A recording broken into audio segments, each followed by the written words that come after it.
All right, back out here at the carport garage today, and took my other battery into Rural King. And it was under warranty, so I got a free battery. This one's a little bit bigger, so I did have to pay the difference. It was like $10. But yeah, that one fits a lot better in the tray. That other one was like 9 inches. This one's like 10 and a half this way. But it's all hooked up. Hopefully it works. See what it does. Now, I just washed the car yesterday, and look, birds got me good everywhere. Park under a tree, good idea. No. All right, let's see. Here we got him. We can get the key in it. There we go.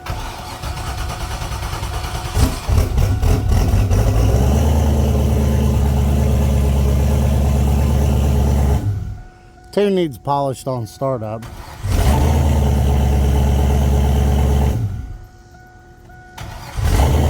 This starts right up now. It didn't start like that before.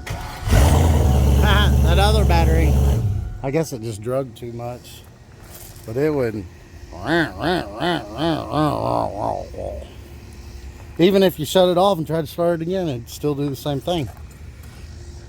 That was a cold start. It's the first time it had been started today, but now, look at that. I guess the tune's a lot closer than I thought. It's just the battery. Good deal. Today, so I figured the car only ran a 12 because no two-step and not launching at like 1500 RPM. There was just no 60 foot there. I think my best 60 foot was 1.8, but mostly it was 1.85. And on the two-step and trans brake, this thing is 60, 1.4 easily. So whatever you 60, you double it on the other end. So that's 8/10 right there. So with it set up the way it was, with the two-step 3,500 RPM on the trans brake, we probably would have ran 11.2, 11.3. But this two-step, man, I paid $350 for that two-step for no reason. It's something else causing it. Dang leaves. I don't know if it's the trans brake solenoid causing it or what. But I don't know. This is the it comes in 12 volts here, and then it splits.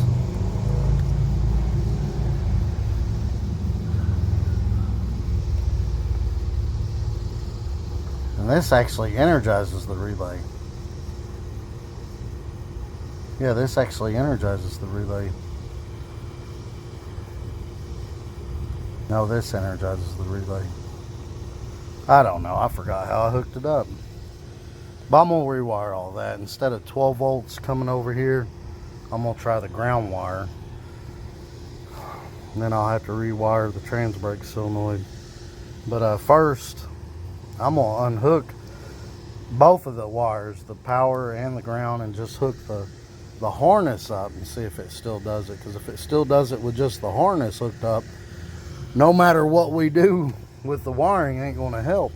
It would be somewhere causing it in here. Why or how or why, I don't know. But if any of you guys know why it's doing that, let me know. But this is the power for the relay.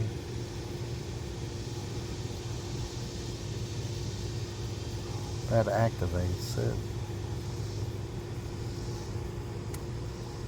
Oh, that should activate through ground. I might double check that.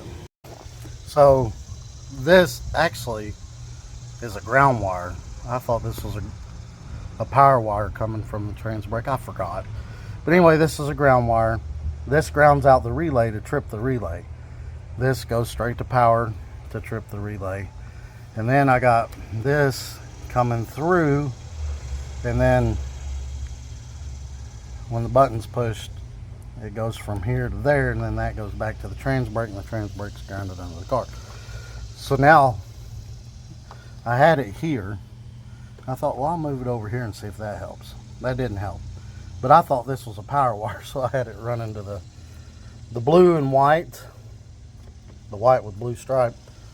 That should have been going to a ground when I switched it over here, but I'm gonna unhook both of these, and I just got the harness plugged in. I'm gonna see if it does it with just the harness plugged in. If it don't, maybe if we run this to ground, like it's supposed to be now that I have it on this line, because that's a ground line, maybe it'll start working. Let's see. I should have made a video of it starting at the track. Good thing Willis was with this, and he had jumper cables, because the last 3 runs I made, he had to jump me before I went down to the lanes. But yeah, look, it starts right up now. But now before 3,500, without it energized, it would start cutting out. See if it does it now.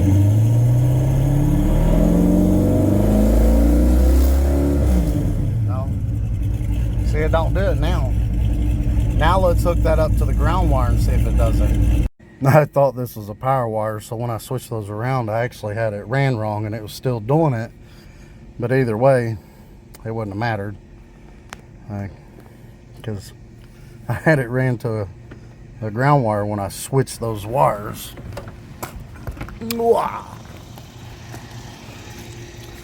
I thought maybe the trans brake solenoid was back feeding into this wire, because that is a power wire. So I thought this was a power wire coming off the button, but it's not, it's a ground wire. So now it needs to go to the blue one, since it's a ground wire, since we switched that up. I'll plug that in and we'll see what it does then. Yeah, because I had read that sometimes the trans brake solenoid can backfeed, and sometimes you're supposed to put a diode in the wire somewhere. That's what I read. But anyway, we're hooked up to ground. This is a ground wire. This grounds out the relay. This has already got power to it. It's got to have power and ground to energize the relay. Once it energizes the relay, I've got power going to the bottom of it, and then when it's energizes, then power comes out the top and goes to the solenoid, trip solenoid. Maybe when we had it here, the solenoid was back feeding. We switched it here. I thought that was a power wire. I had it hooked up wrong. It's still done it. But now let's hook it up to the ground wire, because this is a ground wire, and let's see what it does. Do I keep repeating myself? I'm amazed how this thing starts now, because the whole time at the track, even when it did start, it was wah, wah, wah, wah, wah, wah, wah, wah, wah, wah, wah, wah, wah, wah. And then it'd start. Towards the end of the night, it wouldn't start. But now, it starts right up. Now let's see what we got.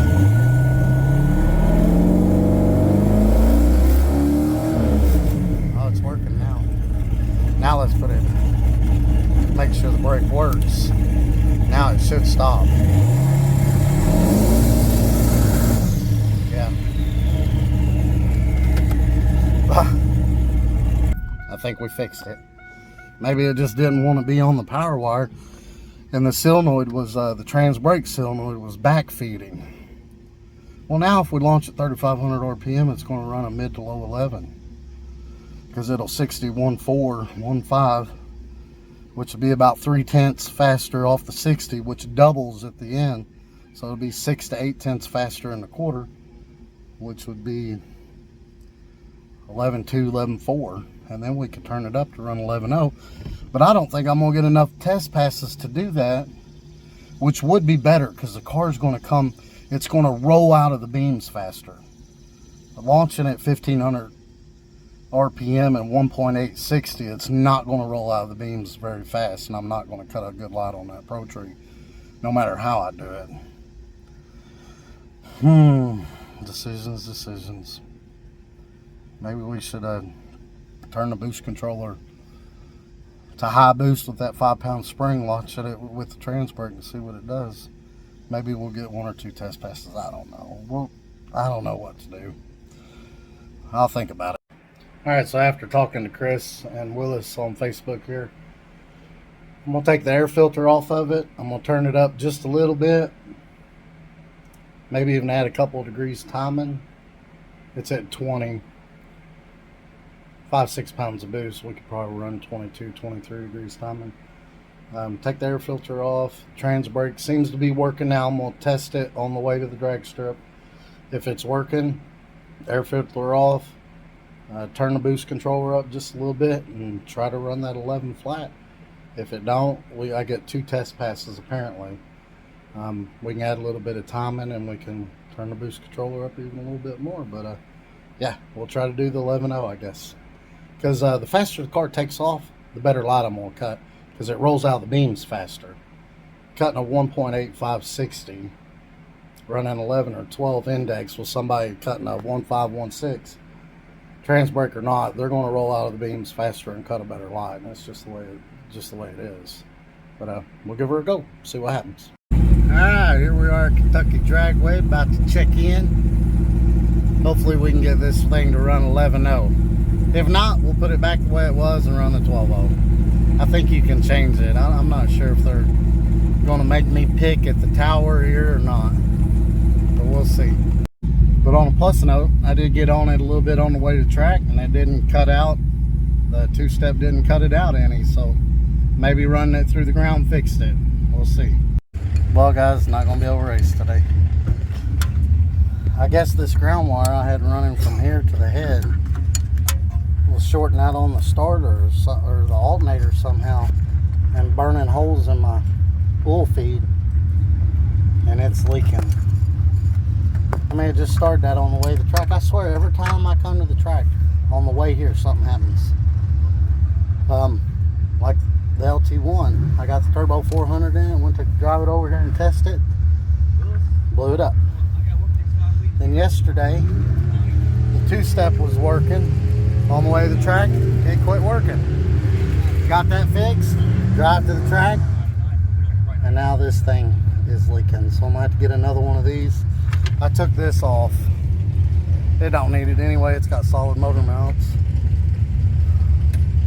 It's got other grounds. But yeah, no racing today. Paid $75 for a class I'm not even gonna be able to race in. This rubber stuff, it sticks to itself and works really good for most things, but where this surface isn't smooth, there ain't no way it's gonna sell it. Since I'm out, we'll watch my buddy Willis. Around 1401 and 96.64. I caught him about halfway down the track. I thought I had longer to get to the stands to record him, but we'll see how he does in foot brake Sportsman today. So I guess when I get home, I'll order another oil feed. I'm also going to order the kit to move the alternator to the passenger side head. There's just too much going on down there for that alternator to be down there. That pipe, it's getting hot. I don't know if y'all noticed in the video, the wire loom that I had around all that stuff is melted. That can't be good. The alternator wire, it's wrapped in that high heat shielding stuff, that tape shielding stuff. But anyway, yeah. Mine and Willis cars. Here comes Willis for test pass number 2. Willis Pendergrass in the right lane. Clayton Lawson, marathon track winner on the left lane. Runner up last night in the King's Hammer Road course there.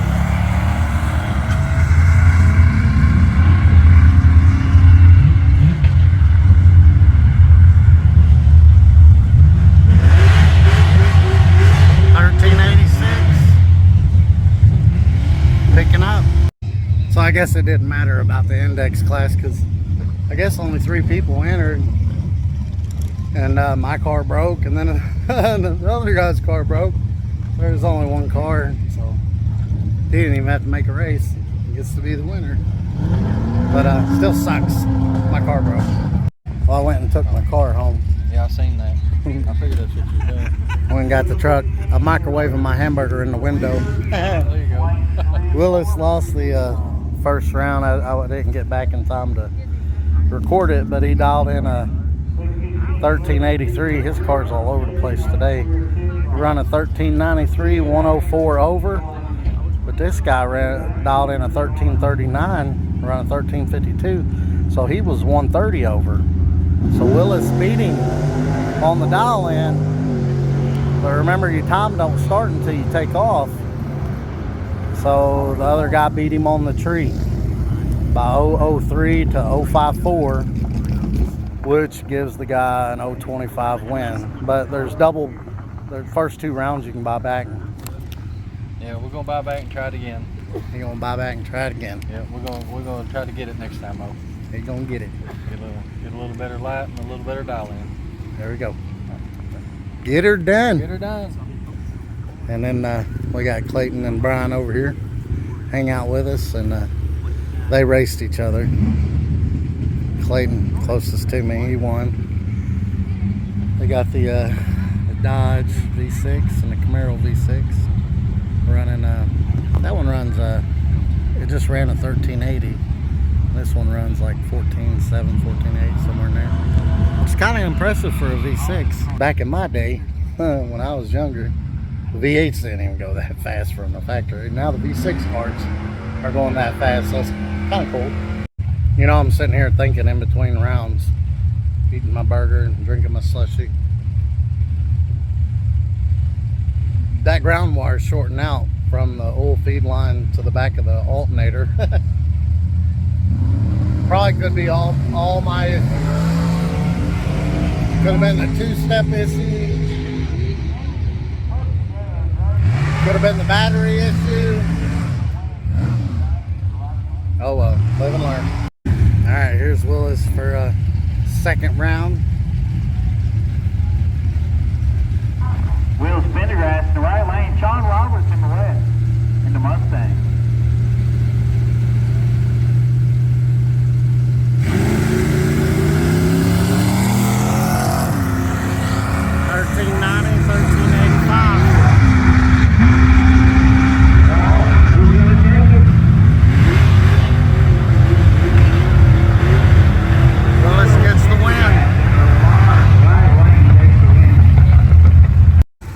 Willis gets the W. Aaron was hollering at me getting on it. All right. I laid out of it early. So Willis treating. So that means he got out in front of him. Then he just kind of let off the gas a little. This guy ran way off his time. Almost over a half a second.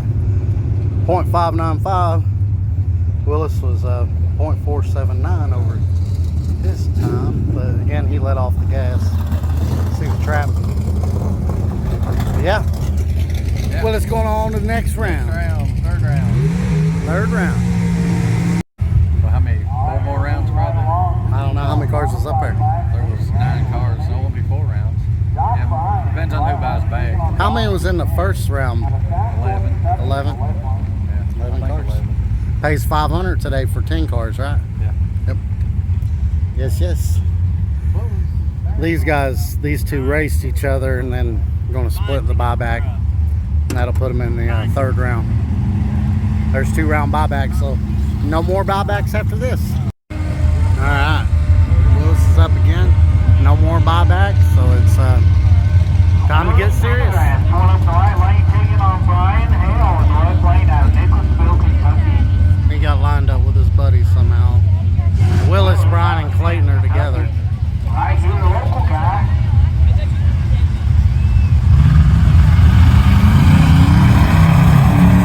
Brian Hale, I can get it all figured out, right? Takes the win. 1379, 1391. Willis gets the win. Willis Pendergrass takes the win. We need you Clayton gets the bye. Bye goes off who has the best reaction time the round before. Little V6 Camaro. And Clayton Watson on a great pass there. Yeah, she'll be a Beat him in the next. So in Sportsman, there was a couple of cars that run 9.0. So I guess they don't have a cap here for Sportsman. Or maybe it's 9. But a lot of tracks still cap Sportsman out at like 11.5. I thought it was like 9.9 here, but apparently not, because there's 2 9.0 cars. Like that one just run 903. All right, there's that run. Willis was in the right lane, got the better lot, and run closer to his dial in. So there you go. He moves on to the 4th round. He raced Brian there. Good job. Round 4, ain't it? Yeah, I'll be going to the next 4. Round 4. I'll be going to round 4, yep. Clay went red. Clay King went red. Making YouTube videos. Say hi. Clayton Watson, he got the bye. Yep, he got a bye. To go in the 4th round. I took a video of his too. So we're still in there. Get it done. Get her done. Alright. Willis and Clayton are racing each other. That'll put one of them in the final 3.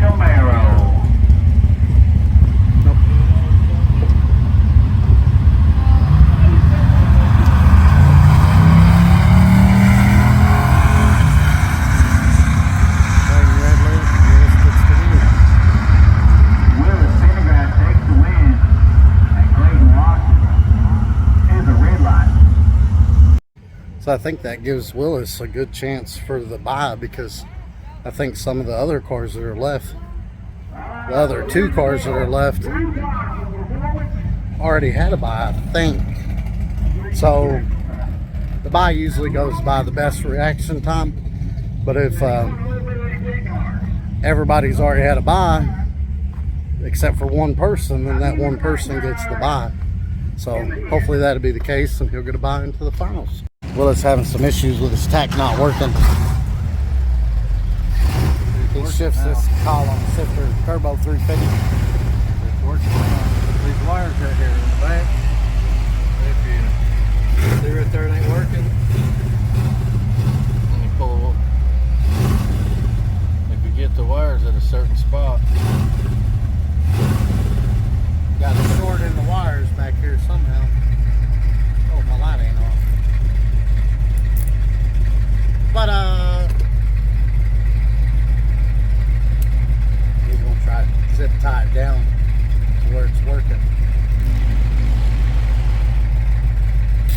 You gotta be consistent on them shifts to run a consistent ET, to run that bracket, to win that bracket racing.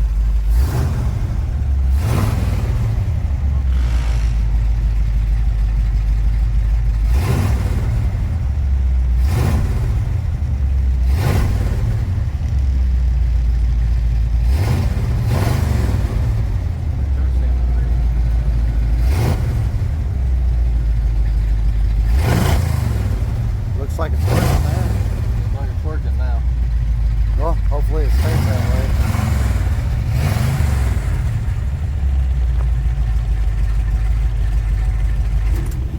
Hopefully it's got it. All right, jet car versus this car.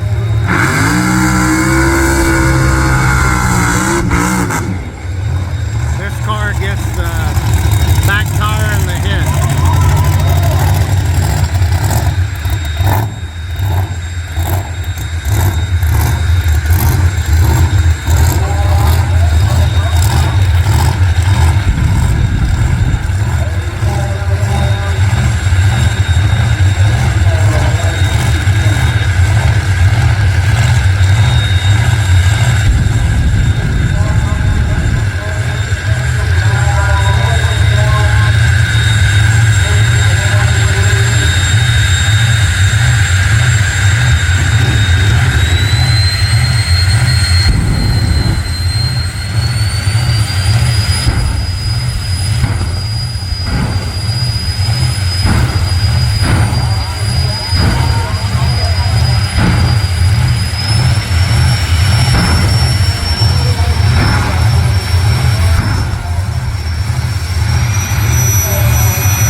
199 miles in the 8th. 396.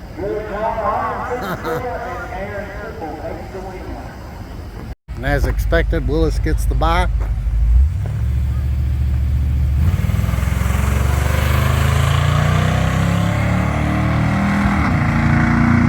That's Willis Pendergrass on the bye run. We'll see him in the final round. Top ET, we're ready for you to lane 20. Alright, here's Willis in the finals. This car right here has been cutting stupid good lights all night. So let's see what happens.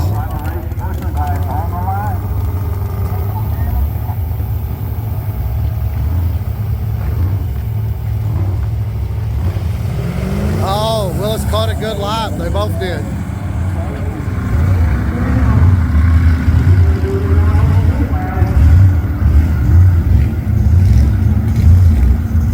It's gonna be a good one. Oh, Willis broke out. Well, Willis gets second. That old BMW, I think he won modified on foot brake. Crazy, cutting crazy lights. What do you think about it, Clayton? I wouldn't expect it didn't break out as quick as it's running all night. It looked like he cut a good light. I wonder if he had to break out, if he could have let off a little. I don't know. I think the other guy had probably a little bit better light. He's been killing it all night. Yeah. Well, there's the results. He cut a 037 in the BMW, 074 Willis. So he only run 0.012 over, and Willis broke out. But based on this reaction time and the time that he was over, it was mathematically impossible for Willis to, even if Willis ran dead on, he still couldn't win with that 074 reaction time. So, yeah, in the bracket racing, take this number, 1339. We'll take this number, 13402, minus it from 1339. You get this 0.012, and then you add it back to the reaction time, and then the lowest number wins. But if you break out, you automatically lose. So Willis broke out, he automatically lost. But even if he ran dead on, and you can do the math on that, even if he ran dead on with that light versus that reaction time, he couldn't have won. It was impossible. But he got second place. And he didn't win modified. He's in the finals for modified foot braking. All right, there you have it. Willis gets a runner-up in the Sportsman class with double buybacks on 11 cars. Had to make a few rounds there. Playing with the dog a little here. He's barking. But I got some parts ordered for my car. We'll get that back on there and get that oil feed fixed again. That's the second time that's happened to me. The first time I thought it rubbed on the block, so the second time I put some protective covering on it. But come to find out, it was that ground wire was shorting out on the alternator somehow and burn a hole in the oil feed. So we'll have to get that replaced, and then I want to move the alternator over to the other side because the heat that turbo pipe's creating is just too much for that alternator to be that close to that turbo piping hot side. But yeah, we'll get that fixed. We'll get it back out here, and y'all have a good one.